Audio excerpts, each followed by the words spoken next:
this week's critical thinking is on Cell Lab, and here are the questions. This is on functions of cell organelles, cell division, and again something to do with the cell. So let's begin with this one. So here it asks you, which of the arrows below points to a structure which has powerful digestive enzymes?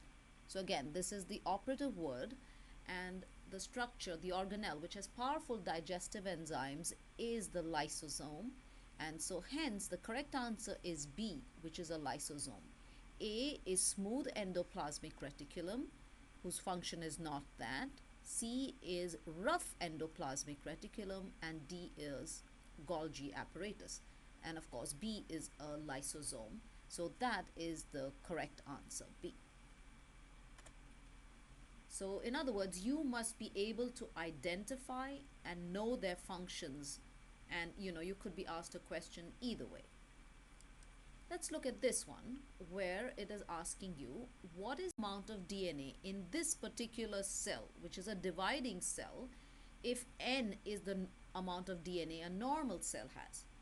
So in this, one thing I want you to notice is, first is you have mitosis going on, which is mitosis is nuclear division. So this is the anaphase stage of mitosis. What you also see is that you can see that the cell, a cytokinesis, which is cytoplasmic division, has started. So the cell hasn't completely divided. So therefore the chromosomes here, the DNA in the chromosomes is actually 2N.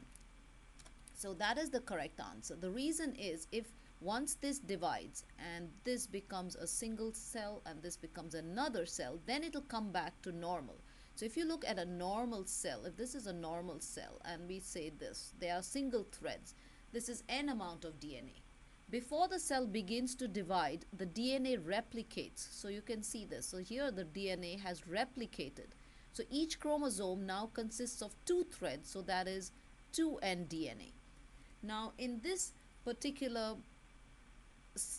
image, you can see that the cell, even though the threads have separated, the cell has not yet completely divided because cytokinesis is not over. So you have one thread here and you have another. So even though the threads have split, you still have 2N DNA.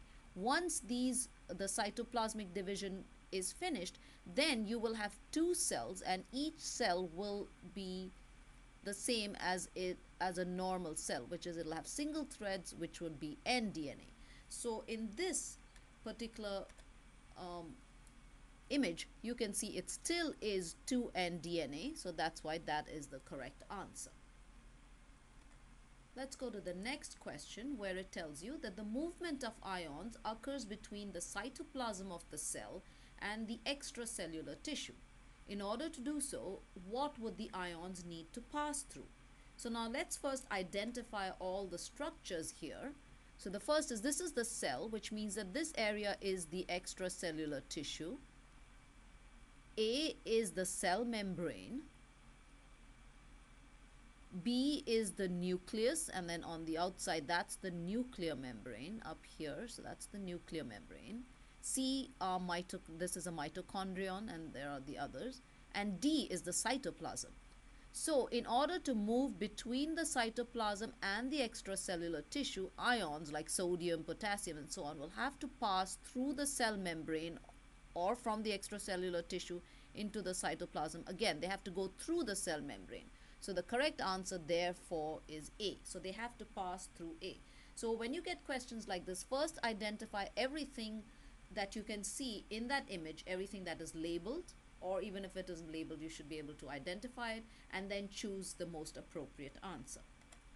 So that completes this set of critical thinking questions for Cell Lab.